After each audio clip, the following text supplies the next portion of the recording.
მოგესალმებით. მიხარია თქვენი ყველას დანახვა ამ აუდიტორიაში, ამ არაჩვეულებრივ სივრცეში. გაგეცნობით, მე ვარ ირინა შალამბერიძე, კომპანია HR for Business-ის დამფუძნებელი და დირექტორი, სოციალური ფსიქოლოგიის მაგისტრი, ჩემი განათლებით და 20 წელზე მეტია უკვე მუშაობ HR-ის მიმართულებით იმ დროიდან, როდესაც HR-ი ჯერ ამ სახელით არ არსებობდა და კადრების მენეჯერის სახელით ვიცნობდით ხოლმე. ჩვენი კურსი ეს არის გზამკვლევი ახალი პროფესიისკენ და შევეცდებით რომ გადავდგათ მომდევნო ან ახალი პირველი ნაბიჯები ან მომდევნო ნაბიჯები ამ კარიერის მიმართულებით. პირველ რიგში გაგაცნობთ ინფორმაციას უშუალოდ კურსის განრიგის შესახებ. კურსი მოიცავს 45 საათს, ეს არის სრული კურსი. 15 შეხვედრა იქნება, თითოეული შეხვედრა არის 3 საათიანი და მოიცავს 20-30 წუთიან შესვენებას. საღამოს 7-დან 10 საათამდე გვაქვს დაგეგმილი კვირაში 2 ჯერ ჩატარება. კურსი ტარდება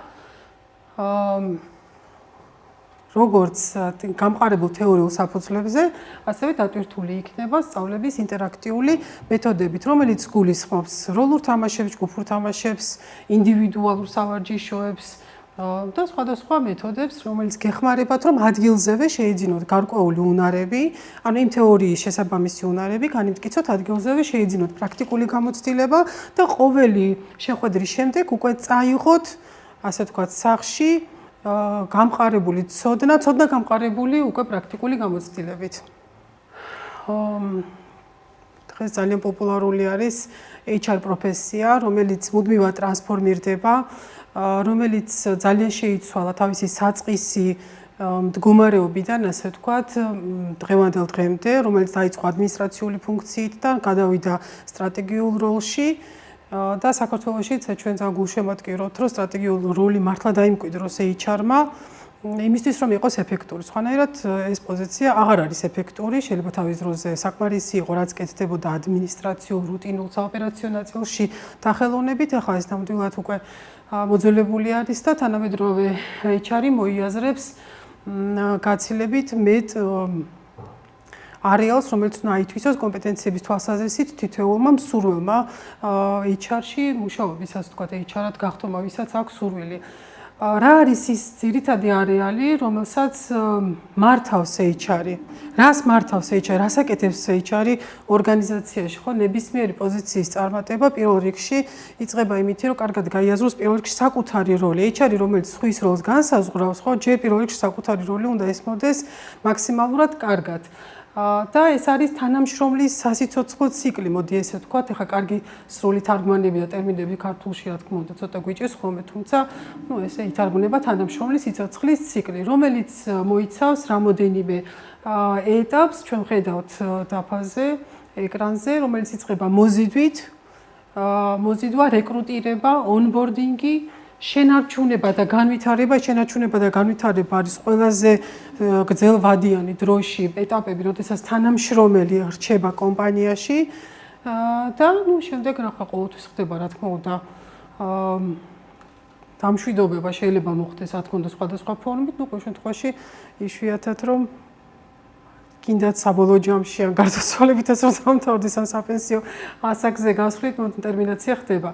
ოფბორდინგი და გაცილების შემდეგ, როდესაც გაუშვებთ ადამიანს კომპანიიდან გავაცილებთ, ის უნდა დარჩეს ბრენდ ამბასადორად. აი მთელი ეს ციკლი კარების გაღებიდან კარების დახურვამდე, ეს არის HR-ის სამართავი, ისე რომ იყოს ეფექტური, იყოს კომპანიის სტრატეგიული მიზნების შესაბამისი და თითოეული თანამშრომელი გრძნობდეს კომპანიის ნაწილად თავს და თავის ყოველდღიური მუშაობით ყოველდღიურად ეხმარებოდეს კომპანიას წარმატების მიღწევაში.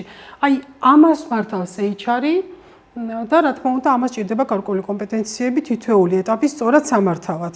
კურსის განმავლობაში ჩვენ შევისწავლით სხვადასხვა თემებს. კურსი რა თქმა უნდა სტრუქტურირებულია, თემატურად არის დაყოფილი და პირველი რასაც ვისწავლით ეს არის HR სტრატეგია და პოლიტიკები. სათაური ცოტათი განზოგადებულია, რა თქმა უნდა, შიგნით შედის ჩაშლა ამ საკითხების და უშუალოდ ჩვენი მიზანი არის თითოეული შეხვედრის შემდეგ ზოგჯერ იქნება ეს თითოეული შეხვედრის შემდეგ და რიგ შემთხვევაში რიგი საკითხები რამოდენიმე შეხვედრაში ერთხელ დამთავრდება პროექტული სამუშაოთი. ანუ თქვათ ჩვენ დღეს თუ ვისწავლით HR სტრატეგიაზე მუშაობას, საბოლოო ჯამში გამართულ სტრატეგიას შევეცდებით რომ დავწეროთ საბოლოო პროექტის სახით კურსის ბოლოს. თუმცა როგორი წერება სტრატეგია, ხო? როდის რა შემთხვევაში როგორი სტრატეგია ჯობია კომპანიისთვის და HR-ისთვის რომ აირჩეს რა მეთოდები უძღვის წინ, ხო ამას აუცილებლად გავივლით ამ ნაწილში, ასევე პრაქტიკული სავარჯიშოების სახით. შემდეგი თემა ეს არის ორგანიზაციული დიზაინი. გავივლით იმას თუ რა ტიპის სტრუქტურები არსებობს, როგორ ხდება პასუხისმგებლობების განაწილება, როლების, პროცესის დიზაინი და რამდენად ეფექტიანად მუშაობს თვითონ სტრუქტურა, ამისი დიაგნოსტირება. აქ არის გარკვეული მაგალითი წარმოდგენილი სტრუქტურის, რომელიც ჩემი კომპანიის მაგალითზე ავიღე და დეპარტამენტების მიხედვით ჩავშალე დაქვემდებარება. რამე კითხვა ხო არა გაქვთ ამ ეტაპისთვის? აი ეს რო დავაზუსტოთ დასახელებული წერტილები ასე ვთქვათ, რას გულისხმობს? სტრუქტურაში უშუალოდ?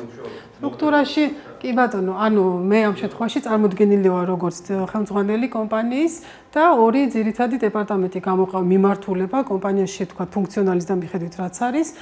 ერთი როგორც ხედავთ ეს არის HR-ის და organizational development და HR-ის და ორგანიზაციული განვითარების მიმართულება, რომელიც თავის თავში მოიცავს outsourcing-ს, ანუ როდესაც სრულად outsourcing-ზე ყავს კომპანიები აყვანილი ასე ვთქვათ გრძელვადიანი მომსახურებით და მეორე არის HR პროექტები, ანუ თემატურად შეიძლება ედეგივე კეთდებოდეს, მაგრამ ხანგრძლივობა თანამშრომლობის ფორმატი სხვადასხვა და აი ამ სტრუქტურაში გათვალისწინებული არის განსხვავებული მიმართულებები.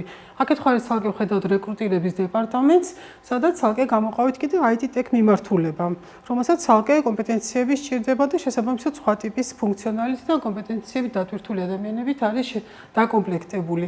რა თქმა უნდა, ხა ეს არის პირობითი, საანიმუშო real case-ი, ასე ვთქვათ. HR-ის ყველა მიმართულება, რომელსაც HR-ი მართავს, ხო, HR-ი პროცესები უნდა იყოს ძალიან მოწესრიგებული, გაწერილი და მიმდევნებადი უნდა იყოს ყველა ნაბიჯი. რაც უფრო კარგად იქნება გაწერილი სტანდარტიზებული პროცედურები, ჩვენ ვიმუშავებთ არა ქაოტურად, არამედ მოწესრიგებულად და A პუნქტიდან B პუნქტამდე გვეცოდინება ყოველთვის, როდის რა ნაბიჯი უნდა გადავდგათ. ეგ იქნება ეს რეკრუტირება, ტალანტების განვითარება და ვთქვათ, სწავლება თუ რაც იქნება, ხო, კიდაც სახელმწიფო სისტემის მართვა, ხო, ანუ ყველაფერს აქვს თავისი პროცესი, მსვლელობა და პროცესებს სჭირდება ცოდნა, როგორ გაიწეროს, იმისთვის რომ იყოს წესრიგის განცდა კომპანიაში და რა თქმა უნდა განსხვავებული ინდივიდუალური შემთხვევები, რომლებიც არ სტანდარტიზირდება, იმასაც თავისი, ანუ უფრო გაცილებით კომფორტული და მართვადი არის ეს პროცესები, როდესაც გვაქვს გაწერილი ყველა ნაბიჯზე ვიცით რა არის შემდგომი ნაბიჯი, რა არის იმ ნაბიჯის ეფექტურობა და რა შემთხვევაში გადავდივართ შემდგომ ნაბიჯზე. ეს არის ძალიან მნიშვნელოვანი, რომ ვიცოდეთ HR პროცესები, HR ფუნქციები ჩვენი როგორ მართოთ, ხო, რა სახე მივცეთ. თვითონ ხარისხის მართვის სისტემებიც მოიაზრებს სტანდარტიზაციას პროცესების, ნაბიჯების და ჩეკლისტის წარმოებას, თქვათ, როდის რა ეტაპი შესრულდა, ისე რომ რამე არ გამოგჩეს, უკან არ მოგიწიოს დაბრუნება, არ მოხდეს შეცდომები, დროის დანაკარგი, რესურსების და ასე შემდეგ და როდესაც აწყობილი არის პროცესები, ამას გრძნობს მთელი კომპანია. ყველა თანამშრომელი გრძნობს, რომ არის წესრიგი, სხვა შორის წესრიგის განცდა ძალიან მნიშვნელოვანი არის. და ერთ-ერთი თვითონ თანამშრომლისთვის მუშაობის პროცესში, არა მხოლოდ მენეჯმენტისთვის, როდესაც მართავს გუნდს, ხო, და მთლიანად კომპანიას, არამედ თითოეული თანამშრომლისთვის, დასაქმებულისთვის, ქაოსი არავის არ სიამოვნებს, არავის არ მოწონს და ზედმეტი ენერგია და სტრესი წყარო არის ხოლმე, როგორც წესი, ზედმეტი ენერგია მიაქვს. და რომ ვკითხოთ ჩვენ ვისაც აქვს მაგალითად საერთაშორისო კომპანიაში მუშაობის გამოცდილება, აუცილებლად გეტყვიან, რომ განმასხვავებელი რა არის, რომ იქ ყველა მისის, როდის რა უნდა გააკეთოს. და ეს იმდენად კომფორტული არის ხოლმე მათთვის, რომ ვისაც საერთაშორისო კომპანიაში აქვს ნამუშევრა, როგორც წესი, უჭირთ ადაპტაცია და ამიტომ არც განიხილავენ ხოლმე ქართულ კომპანიებში მუშაობას, იმიტომ რომ აი მნიშვნელოვანი განმასხვავებელი არის ასეთ ტრადიციულ ქართულ კომპანიებსა და საერთაშორისო კომპანიებს შორის ზუსტად ის ნაწილი, რომ არ არის ყველაფერი მოწესრიგებული და გაწერილი. ანუ HR-ი ზუსტად სადაც საზღვრების შესაბამისად საზღვრები, ანუ როდის რამდენი ფუნქცია გემატება, გაკლდება, ტრანსფორმირდება, როდის როგორ ხდება აი ზუსტად თითოეული შენი სამუშაო პროცესი, შენი სამუშაო ინსტრუქციები, ხო, რითაც ხელმძღვანელობ. აქ როცა არ აქვთ წესრიგის განცდა და ქაოსია და მუდმივად რაღაცა იცვლება და გაურკვევლობები არის ბევრი, ხო, უაზრო სტრესი აქვთ ადამიანებს და უჭირთ კონცენტრაციას საქმეზე. და ახლა გეუბნებით, ანუ ძალიან შერჩევაში ვარ მუდმივად, ალბათ 20 წლიანი პრაქტიკა მაინც არა მაქვს, ხო? რეკრუტირებაში გასაუბრებების ჩატარების და ზუსტად ერთ-ერთი მნიშვნელოვანი აი ეს არის, ის გამოც იკავებ ხოლმე თავს და რაც უშლით ხელს რომ საერთაშორისოდან ქართულში გადმოვიდნენ და ჩემი აზრით ეს არის ზუსტად HR პრაქტიკების დანაკლისი. ზუსტად აი მის გავცელած პროცესები არ არის გაწერილი კარგად, ორგანიზაციული სტრუქტურა, წინა სლაიდებზე რაც ჰქონდა და წინა თემები რაც ვახსენეთ, სადაც არ არის ეს გამართული და მოწესრიგებული, ნებისმიერ თანამშრომლის ეფექტურობა ვარდება, შრომითი კმაყოფილება ვარდება და რაღაც აი მუდმივ სტრესში მუშაობენ და მე ეს გადაწვა ეს ცნობილი ბერნაუთი რაც არის, მოდის ისე როგორც ეს საჭირო არ იყოს საერთოდ რომ შეიძლება გადაიწვას ადამიანი ფორს-მაჟორულ სიტუაციაში მოულოდნელი ზრდა მოხდეს სამუშაოს მოცულობის ის რაც თქვა მოულოდნელი იყო ნუ ან რაღაც ადამიანური მომენტი გაჩნდეს ხო მაგრამ როდესაც კომპანიის მართვა ხდება აი ესე მოუწესრიგებლად უბრალოდ გადახლა ხდება და გადაცვეთა ხდება ადამიანურ რესურსის და ადამიანის რა ვიცი ხო ყველა ცითები არა ვართ ხო ადამიანები მოწყვლადი არსებები ვართ და უსასრულო რესურსები ნამდვილად არ გაგვაჩნია შესაბამისად აი ამ მოდულში და საერთოდ ეს HR სისტემების დალაგებაზე როცა ვსაუბრობთ, ხო? HR-ის როლი ზუსტად ისაა, რომ კომფორტული გარემოში იყოს მოწესრიგებული სისტემა, აუცილებლად უნდა იყოს გაწერილი. დღესდღეობით ალბათ ვაკანსიის დადება რა არის ყველა მიცის, ესეთ ჯობ საიტები ყველა მიცის რაც არის, მაგრამ მიუხედავად თითქოს არსებობს მაძიებლები, არსებობენ კომპანიები, რომლებიც ერთმანეთს რატომღაც ვერ ხვდებიან ხოლმე, ხო? ძალიან ბევრი აცდენა ხდება აი ამ ტალანტების მოზიდვაზე, როცა ვსაუბრობთ, ბევრი აცდენა ხდება დამსაქმებელსა და დასასახ პოტენციურ კანდიდატს შორის, ხო, ვინც მაძიებელი არის სამუშაოსი და ამ ორი სამხედროში მოყვანა შიდა ძალებით შესაძლებელია. რა თქმა უნდა არის გარე გამოწვევები, არის გლობალური პრობლემები, არის ის რაც ყველა ქვეყანაში არსებობს და უშლის ხელს თქვა აი ამ პროცესის ტალანტების მოზიდვის სწორად წარმართვას, ეს რა თქმა უნდა არსებობს, მაგრამ პრაქტიკა აჩვენებს და ნუ თეორიაც მაგას იძახის პრინციპში, რომ თუ პროცესის მაქსიმალურად სწორად არის ნამართი ასეთ შემთხვევაში დადებითი შედეგი უნდა შედგეს და დასრულდეს უნდა ვაკანსიაზე მუშაობა, ხო, ესე რომ ვთქვათ, წარმატებულად. ჩვენ ვისწავლით აი ამ მოდულის ჭრილში, ვისწავლით სწორად როგორ სწორი არხები როგორ შევარჩიოთ ვაკანსიიდან გამომდინარე, საერთოდ ვაკანსია როგორ უნდა გამოვაცხადოთ, თუ არ გამოვაცხადოთ, რითი დავიწყოთ, ხო, საერთოდ როგორ გამოვავლინოთ ეს ვაკანსია, რომ არსებობს და ნამდვილად საჭიროა რომ გაიხსნას, ხო? სწორი არხების შერჩევა, მოზიდვა, კანდიდატებთან, აპლიკანტებთან კომუნიკაცია, აქ ბევრი შესაძლო გამოხმაურება შეიძლება დაიკარგოს და აუცილებლად იკარგება და არის ამაზე უკავშირი და გამოხმაურება, რომ გადავხედოთ ახლა ნებისმიერ სოციალურ ქსელს ყოველთვის არის განხილვა, რომ რა მოეწონათ, რა არ მოეწონათ და ძალიან ხშირად ცუდი კომუნიკაციის და გამო ხდება დაკარგვა, ან არასწორი კომუნიკაციის გამო დაკარგვა აი მაძიებლების და გვეთიშებიან შერჩევის პროცესიდან და დავიწყეთ 100 კაცით, შეიძლება 3 კაცზე დავიდეთ ისე, რომ გასაუბრებამდე ვერ მოვიყვანოთ. ან მთელი პროცესი იყოფა რამოდენიმე ეტაპად და ყველას თავისი სპეციფიკა აქვს, რა თქმა უნდა. ხო, შემდეგ უკვე როცა მოვიზიდავთ სწორ ადამიანებს, იმ ადამიანებს, რომლებიც ჩვენ გვჭირდება, ხო, სწორი კომპეტენციების მქონე ადამიანებს, ამ კომპეტენციების სწორად დანახვა, აღქმა, პოტენციალის შეფასება, გასაუბრებით იქნება ეს თუ სხვადასხვა ტექნიკებით, რომელიც შესაბამისია იმ ვაკანსიის, აი ამის გადაწყვეტა, ხო, რომელი როდის ავარჩიოთ მეთოდი, სწორედ როგორ გამოვიყენოთ და ნუ რაც თავარია მე გადაწყვეტილება შესაბამისად სწორად მივიღოთ, ხო? ანუ ეს მთელი პროცესი, ეს რეკრუტინგის სრული ციკლი კიდე ცალკე ერთი დიდი მსხვილი ფუნქცია არის, რომელიც ალბათ ყველაზე პოპულარული, ყველაზე ცნობადია HR-ის როლებს შორის, რომელსაც ძალიან ხშირად სხვები ითავსებენ ხოლმე და ეგრევე ეთყობა ხოლმე ვაკანსიას, რომ HR-ი მუშაობს, თუნდაც ძალიან გამოცდილი HR-ი არ იყოს, ის ძირითად საბაზისო მოთხოვნებს მაინც ცდილობს ხოლმე რომ აკმაყოფილებდეს, ვიდრე ვთქვათ, როდესაც ვინმე ითავსებს კომპანიაში, ეს შეთავსების პრობლემაც, ან ორგანიზაციულ სტრუქტურას რო გავდიოდით, ასე თქვა დავახსენეთ, იქაც გასავლელი გვექნება ეს ნაწილი და ამაზეც ვისაუბრეთ. ხო, ანუ შედეგზე ყოველთვის აისახება ხოლმე ვინ მართავს რამდენად კომპეტენტური ადამიანი, კი ბატონო. სამი кейსი შეიძლება ვთქვათ, ერთი ამასაც მოვისმინე ამბობდა ადამიანი, რომ გამოაცხადა ვაკანსიაო, ესე გამოგზავნა CV მეგონი 20 ადამიანმა და არავინ მოვიდა გასაუბრებაზე. ეს ახლა მარტო იმ მხარის ამბავი არ არის, რაღაცა შეიძლება კომუნიკაციაშიც იყოს პრობლემა.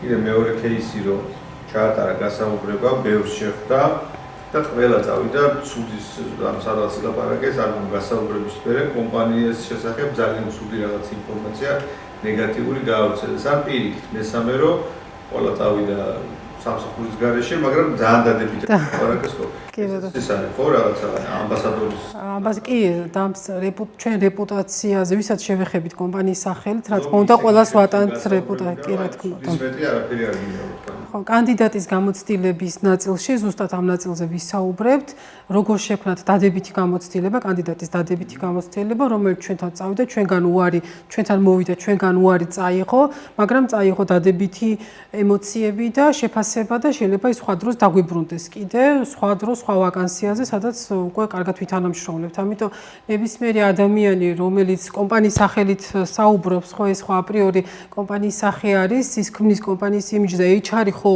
ნამდვილადაც ასახა და ყველაზე დიდი დოზით, იმიტომ რომ თან დიდი მომხმარებლების იქით ხო ყავს გარე მომხმარებელი, კომპანიის მომხმარებელი რაც არის, სადაც დიდი აუდიტორიასთან გვაქვს შეხება, ხო? მეორე, ვისაც აქვს დიდი აუდიტორიასთან შეხება კომპანიის შეხებაში, ეს არის გარშემო, ხო? ეს არის HR-ი, რომელიც გასაუბრების, ანუ ნებისმიერი ვაკანსიის ჭრილში განიხილავს ბევრ ადამიანს, ანუ რეზიუმები შემოსდის, ტელეფონზე ურეკავს, იბარებს, ანუ ისეთ კომუნიკაცია PR-ის ხო, აი ზუსტად ამას გულისხმობ, რომ სახელს ქმნის, ანუ დამსაქმებლის ბრენდს ქმნის HR-ი, ქმნის იმ შემთხვევაში, თუ მიზანმიმართულად არ ქმნის, ანუ ასე გამოდის, ყველა ვარიანტში ქმნის, უბრალოდ თუ მან იცის სწორად როგორ უნდა შექმნას აი ეს გამოცდილება დამსაქმებლის დამსაქმების ბრენდი როგორ შექმნას და კანდიდატის გამოცდილება სწორად როგორ მართოს ესენი ასეთ შემთხვევაში გადის წარმატებაზე. თუ სტიქიურად არის მიშვებული პროცესი და აი იქაც თუ პროცესი არ არის გაწერილი სხვათა შორის, როდის რა უკავშირი უნდა მივცეთ მომხმარებელს, რა შემთხვევაში წერილობით, რა შემთხვევაში უნდა დაურეკოთ, ხო? ხო არის ვთქვათ, რომ თუ მარტო მეილზე შემოგივიდა, ესე იგი რომ გავფილტროთ, ხო, რამდენჯერ მქონდა გადაკვეთა კანდიდატთან, ხო? პირველი გადაკვეთა ის არის, როდესაც გამოვაცხადე ვაკანსია და ჩემი კომპანიის შესახებ რაღაცა ვთქვი. რაღაცა რომ ვთქვი, უკვე მე კომუნიკაციაში შევედი ჩემს პოტენციურ მომხმარებელთან, ანუ ჩემს კანდიდატებთან. შესაბამისად, იქიდან პირველი ნაბიჯი იქ გადავდგი. მერე გადავდგი ნაბიჯი, როდესაც მივიღე რეზიუმეები და აბა ვუპასუხებ, არ ვუპასუხებ, რამდენს ვუპასუხებ, რამდენ ხანში ვუპასუხებ, რანაირად ვუპასუხებ, ხო? ანუ აი მთელ ამ პროცესში მე ვტოვებ შთაბეჭდილებას კომპანიის სახელით, როგორც HR-ი, ხო? თუ მაგალითად მეილზე მივიღე პასუხი, ხო? ანუ იქ შეიძლება მარტო მეილზე ვუპასუხოთ, რომ მადლობა მიღებულია თქვენი. ყველა ამბობს, რომ თუნდაც ეს მაინც რომ მივიღო, ესეც საკმარისი იქნება. რა თქმა უნდა, ხა ჩვენ თანამედროვე HR-ზე ვლაპარაკობთ და ეს უკვე ავტომატიზირებულიც არის. ეს მესიჯები, ხო, აი პასუხის გაცემა. ნუ თუმცა ახლა უკვე წამოვიდა იმის კრიტიკაც, რომ ესეთ მეტად ავტომატიზირებული და შაბლონური ტექსტები მოდის და ხო, რაღაცა ამ კრიტიკას ვერ აუდივართ ხოლმე. თუმცა ახლა არაფერს, თუნდაც ის შაბლონური პასუხი, რომ თქვენი განაცხადი მიღებულია, მადლობა, ხო, ესეც კი უკვე ქმნის გარკვეულ დადებით ნაბიჯს შენს რეპუტაციაში, ხო? შემდეგ ახლა თუ კი ვინმეს ტელეფონზე დაურეკე, რა თქმა უნდა, პირადი კომუნიკაცია თუ ქონდა, კარგია, რომ შეძლო და დაურეკო უკვე ამ ადამიანს და თუ გასაუბრებაზე ყავდა ადამიანი მოყვანილი კიდე რამე ეტაპები თუ ჩაუტარე და კიდე საპროექტო დავალება მიეცი, აქ უკვე სასახად რა თქმა უნდა მეტად უნდა დავიხარჯოთ ხოლმე და უკვე უკავშირი პირადი მივცეთ, რა თქმა უნდა და ისე უკავშირიც უნდა იყოს ისეთი ძალიან აღარ არის ახლა მოდაში, ასე ვთქვათ, დაბარებული ხართ გასაუბრებაზე, ასეთი ტიპის კომუნიკაცია, განცდა უნდა რჩებოდეს ადამიანს, რომ ის არის მოწვეული გასაცნობად. აი ამ მიზანს უნდა ვაღწევდეთ, ისეთნაირად უნდა ვაფორმულირებდეთ ჩვენს ტექსტებს, ხო, როცა ვესაუბრებით და უბრალოდ ახლა ესეთი მშრალად მითხა როგორ მოგივიდეს სადღაცა უწყებიდან შეტყობინება რომ თქვენ ჩაწერილი ხართ ამ და ამ დროს ეს არ არის საკმაოდ არ არის სწორი ფორმაა საერთოდ საკმარისად არ ვსაუბრობთ ხო ანუ პირისპირ ხო ნუ მსგავსი არ უნდა იყოს ჯარიმა რომ მოგდის დაახლოებით იმ კონტექსტში არ უნდა კონდეს ურთიერთობა ხო ანუ მოვიწვიოთ საერთოდ აი ეს ტერმინოლოგიაზე განწყობას, აი რა და მიზნობრიობას, ხო, აი რა გვინდა ჩვენ ამ ადამიანს ვეპატიჟებით გასაცნობად, როგორც ჩვენს პოტენციურ მომავალ გუნდის წევრს, რომელშიც დავინახეთ რაღაცა პოტენციალი, ხო? თუ ჩვენ მოყვას, აბა მოდი ხა შეგაფასო, ხო? აბა ნახოთ ერთი როგორი გოგო ხარ და როგორი ბიჭი ხარ. სხვა შორის გასაუბრებაზეც ჯერ კიდევ ხშირად მოხდება ამ სტილით ჩატარებული გასაუბრებები, რომ აბა მომიყევი და ანუ ესეთი ცალსახად მართლა დაკითხვის და ესეთი ანკეტურ აღწერითი სახე რო აქვს, ხო? ანუ რატო არ შეიძლება რომ ადამიანები გავიცნოთ? მივცეთ საშუალება გაიხსნა, დაძაბული ადამიანი თავის თავს ვერ წარმოაჩენს. აი ვერაფერს ვერ შვება, იბნევა, გამოდის, მე უკმაყოფილო, მე ხვდება რაღაცა უკეთესად და რეალურად ვინ რა დაკარგა, ხო? ანუ კომპანიამ დაკარგა მომავალი გუნდის წევრი, რომელიც შეიძლება უბრალოდ დაიბნა იმ მომენტში და თავი ვერ წარმოადგინა, ხო? შესაბამისად, აი მთელი აი ამ გარემოს შექმნას და სწორად მართვას დაწყებული განცხადების საკომუნიკაციო სტილიდან, ну ხა იქ რა ბენეფიტები ჩავდეთ, რა სახელფასი ხო, რა პირობები გავითვალისწინეთ, იქიდანაც რა თქმა უნდა ჩვენ ამ წინაპირობას ვქმნით. არის ეს ტენდენცია ძალიან აქტიური, რომ სადაც ხელფასი არ წერია, უკვე აღარ ეხმაურებიან კანდიდატები და უბრალოდ არც ხსნიან შეიძლება და არც აგზავნიან და ნუ მე აი ჩვენ გამოვაცხადეთ და ხალხს მუშაობა არ უნდა. ეს ხშირად გვესმის ხოლმე, ხო? აი აცდენა მოდის კომუნიკაციაში, ხო? რა არის მისაღები დამსაქმებლისთვის, რა რეინჯის მითითება ძალიან მოქნილი არის. ანუ ეს გაძლევს მოქნილებას დამსაქმებელს. ინფორმაციას მიახლოებით აწვდი უკვე კანდიდატს, რაზე შეიძლება კონდეს მოლოდინი. მე მაგალითად როცა ვაცხადებ, ყოველთვის ვდებ მითი რა ქვია, სახელფასო რეინჯით. თუ მაგალითად სახელფასო რეინჯი გადახედვადი, ამასაც უთითებ, იმიტომ რომ ძალიან დიდი მნიშვნელობა აქვს აი მაგ ნაწილს, რომ არ შეიზღუდო გარკვეული ხელფასით, მაგრამ ისი არ გამოვიდეს, რომ საერთოდ ინფორმაცია არ მიაწოდე დაინტერესებულ ადამიანს, ხო, იმიტომ რომ ძალიან საორიენტაციო შევხო უნდა შევქნა ნამდვილად, რომ კონდეს განცდა. ერთი ხშირად მსმენია ხოლმე და მეც ვაფუძნებ თავში გასაუბრებაზე, როცა არაფრით არ მეუბნებიან ხოლმე, არაფრით არ მეუბნებიან ხელფასი რა არის. და კიდე თორე შენ უთხრა ხო? ხო, შენ უნდა უთხრა და შენ რო ეტყვი, კიდე არ გეუბნებიან. და შემდეგ ეტაპზე თუ გადახარ, მე გეტყვიან. მე გებუტები. ვიყავი და ესე სუპროფესიონალი. ოღონდ ლანძღავად ხმარობდა ამ სიტყვას. შენ პროფესიონალი ხარ, ხო? ამ სიტყვით ლანძღავდა. რა, ანუ და რა, რო პროფესიონალი ხარ რამე, რა უნდა და პროფესიონალი ხარ, ხო? ამ საკითხში რაზეც ვიყავი. არა ხარო, ანუ არა, კიო, რა, პირიქით, ოღონდ თან აგრესია ქონდა და თან ლანძღავად იყენებდა. ტონი ქონდა სალანძღავ. ანუ შენ ეს იცი, ხო? ხო, ნუ ხა აი თქვენ ეხა დაგჭათ ცუდი შთაბეჭდილება და ისო გემახსოვრება, სხვასაც შეიძლება გაუზიაროთ. ეს არ არის კომპანიის ინტერესებში, ხო? აი სამ თქვენ წამგებიანი არის ესეთი ურთიერთობა. არის ესეთი რეკომენდაცია, რომ ბოლომდე კანდიდატმა, აპლიკანტმა არ გასცეს ინფორმაცია თავის საორიენტაციო ანაზღაურების შესახებ, სასურველი ანაზღაურების შესახებ და ბოლომდე დაელოდოს რა შესთავაზებენ. ნუ ჩვენთან ჯერჯერობით არ არის ყველა კანდიდატი, აპლიკანტი მიჩვეული აი ესეთი ურთიერთობის სტილს, იმიტომ რომ კომპანიებიდან ხისტად მოდის ხოლმე. თუ არ გეუნებიან, აი როგორც ახლა ამბობდი, არ გეუნებიან. მაგრამ ნუ მაქსიმალურად უნდა ვეცადოთ, რომ სხვანაირად გამოვხატოთ. ისე ერთ-ერთი მეთოდი არის, რომ წინა ხელფასი რა ქონდა. მე წინა ხელფასი რა მქონდა, იქნება არ მაფასები და კომპანია, იქნება იმის მიერ ძალიან გავიზარდე და კომპანია არ ითვალისწინებს ზრდას ხელფასისას და თქვა 3 წლის წინ რომ ამიყვანა იმ კომპეტენციებით, იმ გამოცდილებით, მაშინ იქნება შესაბამისი იყო და იქნება ისე გავიზარდე, რომ ეს აღარ არის შესაბამისი, ხო? მაგრამ აი რეალურად ეს ხდება ხოლმე საყრდენი, რომ აი რაზე ნაკლები არ უნდა შესთავაზო და იქიდან აი 10-15-20%-ის ფარგლებში რომ მოუმატონ. მე არის შემთხვევები იგივე ხელფასით გადადის ადამიანი და ესეც არ უნდა გამოვრიცხოთ. ყოველთვის არ არის ხელფასი წამყვანი. მე მაქვს ეგეთი გამოცდილება მუშაობის, ოდესაც იგივე ხელფასზე ძალიან კარგი სპეციალისტი, შემდგარი პროფესიონალი გადავიდა, იმიტომ რომ მარტო ხელფასით არ იღებდა იმ მომენტში გადაწყვეტილებას. მქონია ესეთი გამოცდილება, რომ სადღაც ორჯერ ნაკლებ ხელფასზე გადავიდა, იმიტომ რომ ის კომპანია მოსწონდა ძალიან, ამიტომ ესე ძალიან ვერ შევიზღუდებით. თუმცა კი კითხვას დაუბრუნდები, ხელფასი რომ არის მითითებული, თავისთავად ეს გაცილებით კარგია, ვიდრე არ არის, როცა არ არის მითითებული.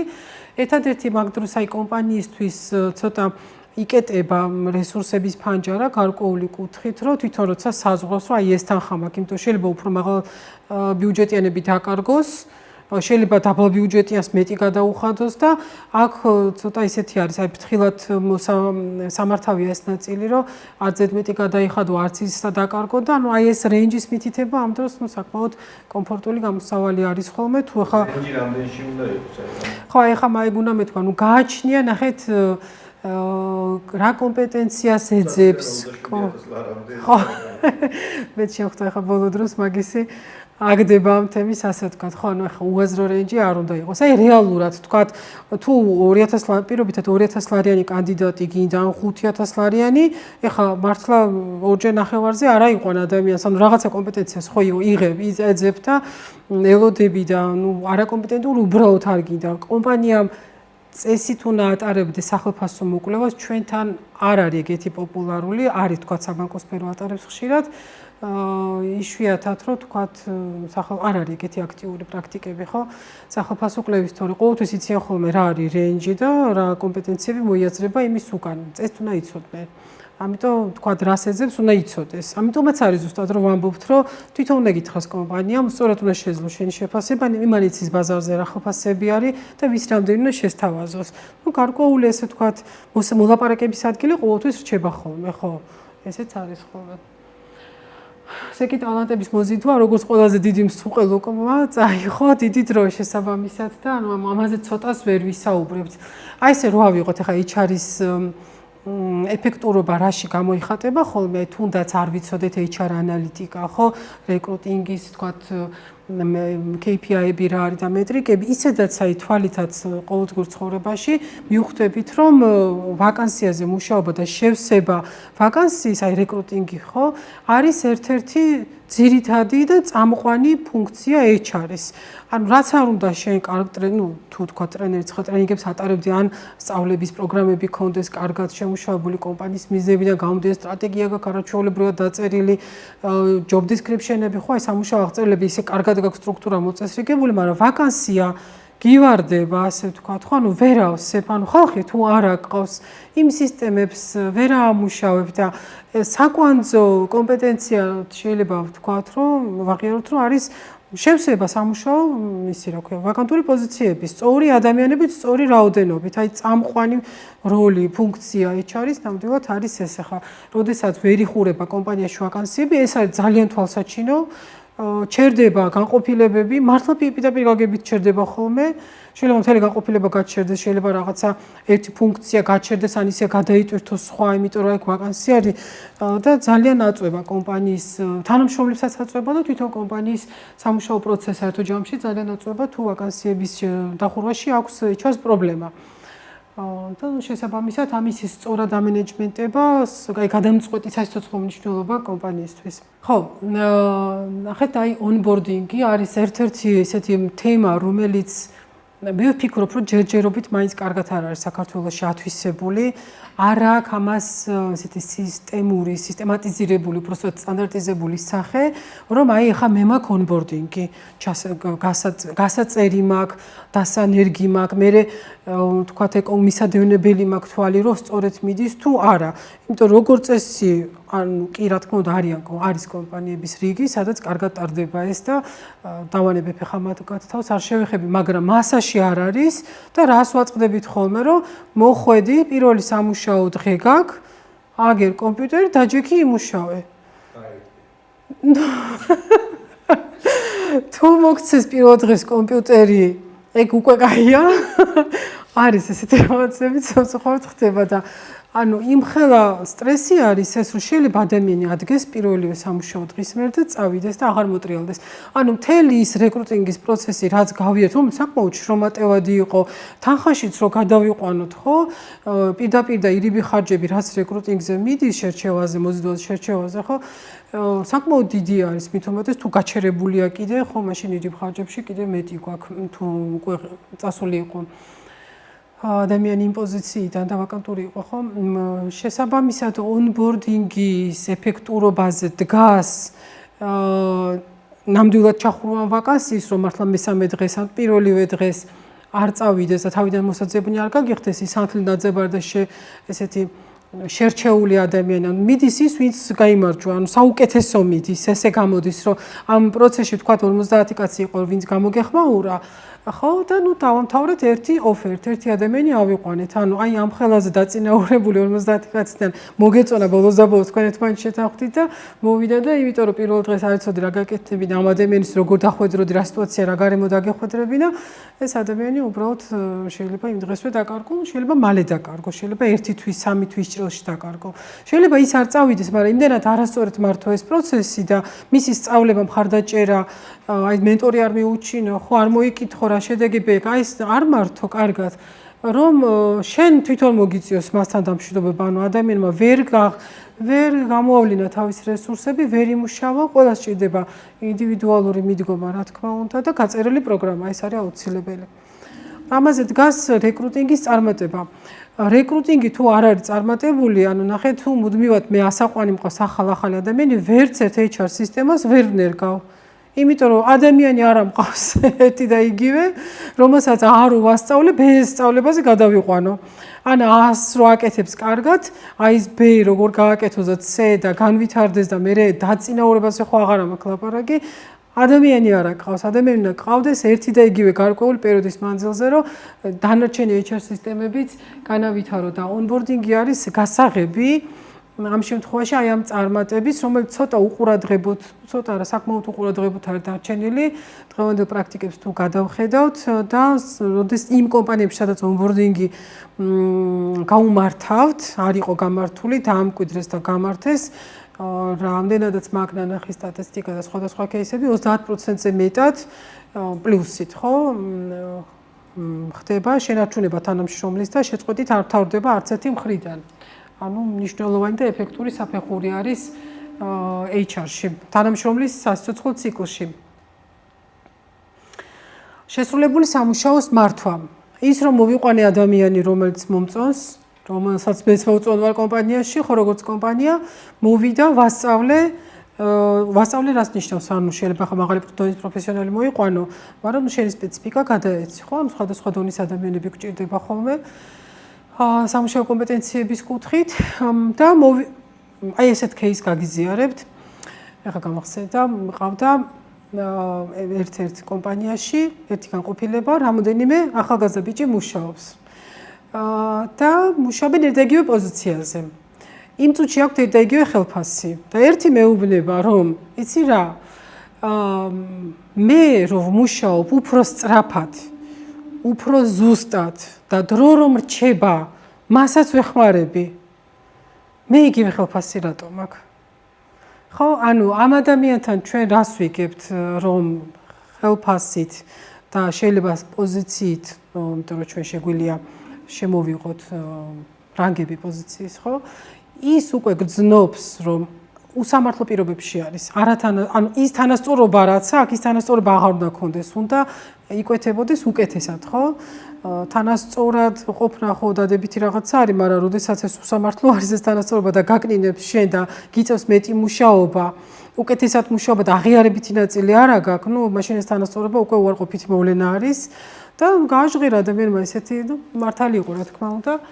შევიმუშავეთ მაშინ გარკვეული პროგრამა და გამოვასწორეთ ეს სიტუაცია. თუმცა ძალიან ხშირად გაიგონებ ამას, იმიტომ შეფასება არ ხდება. პრობლემა ამაში არის, რომ ჯერ ერთი სამუშაოს ანალიზი, ვინ როდის რამდენს მუშაობს, ეს არ აქვს ეს ინფორმაცია, მერე სისტემა არ აქვს, რომელიც გვეტყვის, რომ всё ადამიანი აი ამ მოცულობის და აი ამ ხარისხის სამუშაოს თუ ასრულებს, ამ ადამიანთან მუშაობ სხვანაირად. ვითვალისწინებთ მას სისტემაში სხვანაირად, ხო? ის რომ როდის რომელი პოზიცია, ყველა პოზიციას ეგრევე მეთოდით, რა თქმა უნდა, ვერ შევაფასებთ, ხო? და ყველა კომპანიაში ეგრევე შეფასების მეთოდი არ უნდა იყოს და არ დაინერგება, ბუნებრივია. შესაბამისად, ამას ჭირდება გარკვეული ცოდნა, საკმაოდ ესეთი ფუნდამენტური ცოდნა და ამასაც, რა თქმა უნდა, გავივლით აი ამ კურსის მანძილზე. ერთ-ერთი მნიშვნელოვანესი არის ასევე უკავშირის მიცემა. მიცემასთან ერთად, ანუ უკავშირის ხო პრობლემა გვაქვს აი ჩვენ ფენომენში, ისე რომ ადამიანს გულწრფელად უთხრა, საქართველოში ყოველ შემთხვევაში ეს ცოტა ჭირს, რომ გულწრფელად უთხრა, მისცე სწორი უკავშირი, ну ჯერ უკავშირი მისცე, მე სწორად გააკეთო და მე იმას სწორად გაგიგოს. ანუ უკავშირის გაცემაც და მიღებასაც სჭირდება ცოდნა. და ამას მომზადება ჭირდება, რა თქმა უნდა, უნდა მოამზადო ორივე მხარე, რომ დელიკატურად მოხდეს და კონსტრუქციული იყოს და გარკვეულ მიზანს ემსახურებოდეს და მიაღწიოს იმ მიზანს. სხვა შემთხვევაში შეიძლება უბრალოდ წყენებით დამთავრდეს და ან იყოს ძალიან ფორმალური, ჩვენ შევხვდით, რაღაცა ფურცლებს დავხედეთ, არაფერი გულწრფელად ერთმანეთს არ უთხარით და შეხვედრა შეხვედრისთვის იყო, ჩეკლისტში აღნიშნეთ, რომ პირისპირ შეხვედრა შედგა და მოხდა და სინამდვილეში ვიყავით არაგულწრფელები. ესეთი ნამდვილად არ გაამართლებს. თუმცა კი ძალიან მნიშვნელოვანი მოვლენაა თავისთავად.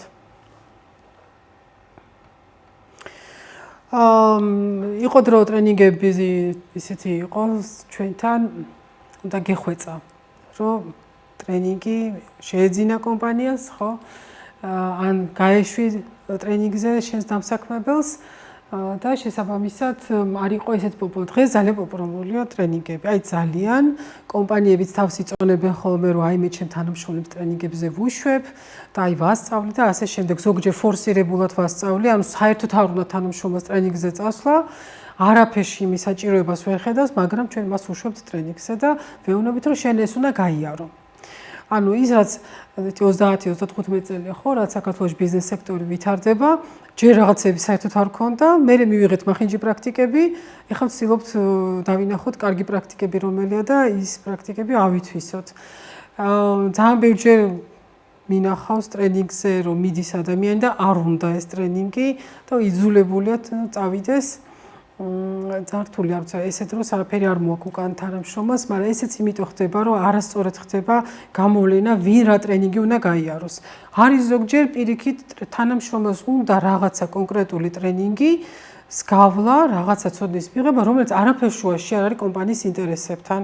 ან მის პოზიციასთან, ანუ რაც პრინციპში ერთი და იგივეა, ხო? ანუ იმას თუ ვინ რას ისწავლის, უნდა საზღვრავდეს კომპანიის სტრატეგია და HR სტრატეგია. მე ვის გადავამზადებ ჩემი სამუშაო ძალიდან, ჩემი ტალანტებიდან, ხო, ვინც მყავს კომპანიაში, ვინც მუშაობენ, ეს უნდა იჯდეს საერთო ჩარჩოში, საერთო სისტემაში და საერთო მიზანს უნდა ემსახურებოდეს. ასე უბრალოდ მე ეს ტრენინგი მინდა და მე ის თუქჩუქნი კი შეიძლება, აი გაჩუქე, იმიტომ რომ ბენეფიტია, ხო, თქვა, პრემიის სახით გაძლევ. აი ძალიან მიყვარ ხარ და ძალიან მაგრამ მუშაობ და აი სასწაული თანამშრომელი ხარ და კი წადი რაც გინდა ის არჩიე, ხო, ანუ გადამიდგი შარშანთები და წადი თუ გინდა ახლა რა ვიცი ის ისწავლე. რა ვიცი გიტარაზე დაკვრა, ხო, თქვა, თან ქსოვა გინდა ისწავლე. კი ბატონო, ეს სხვა თემა არის, მაგრამ როდესაც ჩვენ კომპეტენციების შეძენაზე ვსაუბრობთ, ამას სჭირდება კომპანიის HR სტრატეგიასთან მასში ყოფნა ყოველთვის. კომპანიის ღირებულებებთან, მისიასთან, კომპანიის ძირითად სტრატეგიასთან და მაშინ აქ აზრი. მაგრამ თავისთავად რა თქმა უნდა ის რომ გამოვავლინოთ, ვინ რა უნდა ისწავლოს, როდის უნდა ისწავლოს, ეს მე დავგეგმოთ, მე ვიპოვოთ საუკეთესო, მოკლედ აქაც ამ თემასაც შევეხებით და მე რაც თავარია, ერთ-ერთი საკმაოდ ისეთი თემა არის, როგორ შევაფასოთ ტრენინგის ეფექტურობა. ერთ-ერთი რთული შესაფასებელია, მე ვიტყოდი, იმიტომ რომ წავედით, მოგვეწონა შეიძლება კარგი ტრენერი იყო, შეიძლება არ მოგვეწონა, მაგრამ თავარი ის არის საბოლოო ჯამში სამუშაო პროცესში რა დავნერგეთ. თორე ჩატარებით ჩატარდა, ხო, მაგრამ სამუშაოზე მოიტანა პროცესში ჩართო, აი თავის ყოველდღიურ რუტინაში რამე შეიცვალა, იმით რომ ადამიანმა იქ გაიარა, ანუ ამას ყველაფერს სჭირდება ერთ სისტემაში მოქცევა იმისთვის, რომ ხარჯი, რომელიც საკმაოდ დიდი ხარჯი არის ხოლმე ტრენინგებზე გაწეული, იყოს ეფექტიანი და აზრიანი. ხო, ერთ-ერთი ისეთი თემა არის თანამშრომელთა ჩართულობა, წახალისება და აღიარება, ხო, აი ჩართულობის მდგომარეობა თვითონ რა არის, ოდესაც ადამიანი ჩართული, ან კმაყოფილი, კიდე სხვა რაღაცა. მე კმაყოფილი ვარ ჩემი სამუშაო პირობებით და სამუშაო გარემოთი, ეს სხვა რამე. მე ჩართული ვარ ჩემი კომპანიის ყოველდღიურ სამუშაო პროცესში და ამას ვაკეთებ ისე, როგორც ჩემს საქმეს ვაკეთებ, ეს სხვა მდგომარეობა არის კიდე. და რეალურად კომპანიებისთვის ერთ-ერთი ესეთი წამყვანი არეალი არის, რომ აი ეს მოზიდული ადამიანები, რომელზეც გავიყალით თავი და ვეძებეთ და სანთლით ვეძებეთ ზოგი და აგერ მოვიყვანით და ონბორდინგი გავატარეთ და ყველაფერი და აბა ესაც და პირობების შეუქმნით ის რეინჯი იყო თუ რაც იყო ხო თქვათ ბენეფიტები რაც შეიძლება შევთავაზოთ ყველაფერი გავითვალისწინეთ და დღეს ის მუშაობს მაღალი ჩართულობით გძნობს აქვს მიკუთვნებულობა თუ არა რომ კომპანიის საერთო საქმეს აკეთებს და ამისთვის გული შეზტკივა თუ ის არა გვაქვს და დაბალია ჩართულობა და შეიძლება საერთოდ არ გვივსებს კიდევაც იმ ანკეტას რაოდენობით კვლევას როცა ვატარებთ არის ხოლმე რომ დაბალი პროცენტი ავსებს რაც უკვე პრობლემებზე მიუთითებს. რა თქმა უნდა ამას სჭირდება შესწავლა, შევისწავლით რა თქმა უნდა და ვეცდებით რომ კურსის მანძილზე გამოვიყენოთ კიდევაც პატარა კვლევების ჩატარება მოგიწევთ გარშემო ყოფებზე ან სამუშაო გარემოში. საბოლოო ჯამში თანამშრომლის სიცოცხლის ციკლი ხო მთავრდება, ერთ-ერთი ბოლო ნაწილი არის უკვე დამშვიდობება. ზოგჯერ ნებაყოფლობითია, ზოგჯერ არ არის ნებაყოფლობითი, მაგრამ აქ ვაწყდებით კიდევ შრომის სამართლებრივ საკითხებს, ოდესაც გაშვება უნდა მოხდეს უნდკივნეულოდ კომპანიის იმიჯის კუთხით, და მეორეს მხრივ სამართლებრივი რისკები არ უნდა გამოიწვიოს.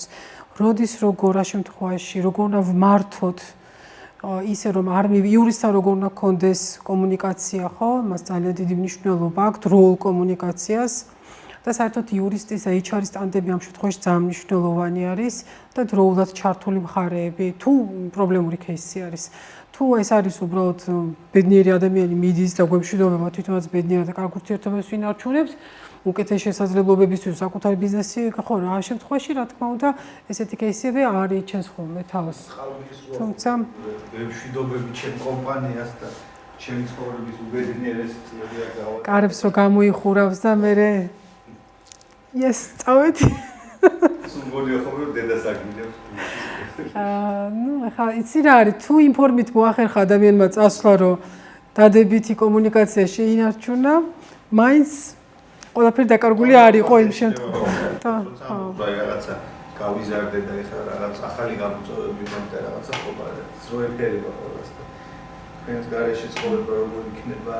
ზოგი მართლა ეგრე ტოვებს კომპანიას დავტოვოთ ის იმედი რომ ყოველთვის ყალბი არ არის. ერთ-ერთი საინტერესო ოფბორდინგში არის exit interviews ჩატარება. ამას თავისი სპეციფიკა აქვს, თავისი სირთულეები აქვს, გამოწვევები აქვს exit interviews ჩატარებას. ერთ-ერთი კარგი წყარო არის HR ანალიტიკისთვის სამომავლოდ. ბევრი ინფორმაციას გვაძლევს და ბევრი მიგნებებს გვაძლევს, რა შეიძლება გამოვასწოროთ ამ კომპანიაში თანამშრომლებისთვის. რთულია, აი წაღანაც ვიძახდი, რომ უკავშირის ჯერ როცა მუშაობდა პრობლემა გაქვს, ან არ გაქვს, მაგრამ სამუშაო პროცესში არ იძლევა ადამიანი უკავშირს და მაინც რაღაცად ვერიდებით ხოლმე ჩვენ ერთმანეთთან ღია საუბარს და ახლა წასვლის მომენტში კიდე უფრო მეტად იკავებენ თავს, მაგრამ არა არის ხოლმე ზოგჯერ შემთხვევები, რომ გულწრფელად ყველაფერს გეუნებიან, თუ ზეპირი არის, ხო? ზეპირი ესეთი სხვა ფორმა აქვს კიდე და საინტერესო ინფორმაციები მოდის ხოლმე სხვა ფორმით შეიძლება ჩატარდეს. შესაბამისად სპეციფიურია, შეიძლება ხა ესე 100%-ით ვერ დაეყრდნო, მაგრამ საკმაოდ ინფორმაციული შეიძლება აღმოჩნდეს, მით უმეტეს თუ მე მიყვები ამ თემას და დამატებით ინფორმაციებსაც მოიძიებ. და თუ კარგად მოვაგროვებთ HR data, ანუ ინფორმაცია HR-ისთვის, ყველა ეხლა ჩვენ რაზეც ვისაუბრებთ, ყველა მოდულის თანამშრომლის ყველა სიცოცხლის ციკლის ყველა საფეხურს აქვს თავისი ინდიკატორები, წარმატების ინდიკატორები. ხო თუ ჩვენ რეკრუტინგზე ვსაუბრობთ, რეკრუტინგი და შერჩევა, ხო, იქ თქვათ ჩვენ გვაქვს სხვა KPI-ები, ანუ key performance indicator-ები, ხო, ანუ ახლა ქართულად რო ვთქვათ, ძირითადი შესრულების ინდიკატორები, ხო, რითაც ჩვენ ხვდებით, რომ ის ნაბიჯი იყო წარმატებული თუ არ იყო. ვზომავთ, ასე ვთქვათ, ხო? ყველა მოდულს, HR-ის ყველა მოდულს აქვს უკანა მხარი შედეგის სახით. აი ამ კურსის მანძილზე ჩვენ გვექნება ესეთი პრაქტიკა. ვისწავლეთ რომელიმე ფუნქცია HR-ში, როგორ კეთდება, რა კეთდება და იქვე ვისწავლით იმ ინდიკატორებს, ბევრი შეიძლება იყოს, მაგრამ ნუ ძირითადებს ამოვიღებთ იმ ინდიკატორებს, რითაც გაიზომება, რომ აი მე თუ ამ ფუნქციაში სწორად ვიმუშავე, ხო, მაგალითად ვაკანსია თუ სწორად მქონდა გამოცხადებული, რამდენი გამოხმაურება მივიღე პირობითად, ხო? რამდენი ოფერი დამიდასტურდა ამ შევთავაზე სამუშაო და რამდენმა უარი არ მითხრა. ხო, ნუ შემდეგ ვთქვათ, წარმატებული თანამშრომელი რამდენი მყავს, ხო, ხარისხით შევაფასოთ, როგორი ხარისხის თანამშრომლები მოვიზიდე, ხო? შესაბამისად, აი ყველგან, ახლა exit interview-საც აქვს თავისი მაჩვენებლები, თუნდაც ის, რომ ვთქვათ, რამდენმა გითხრა მკაცრი უარი, რომ არ მოგიყვები არაფერს და უკავშირს არ მოგცემო, ხო, ნუ იქვე შეგვიძლია ვივარაუდოთ, რომ უარყოფითი აზრები ქონდა, ხო?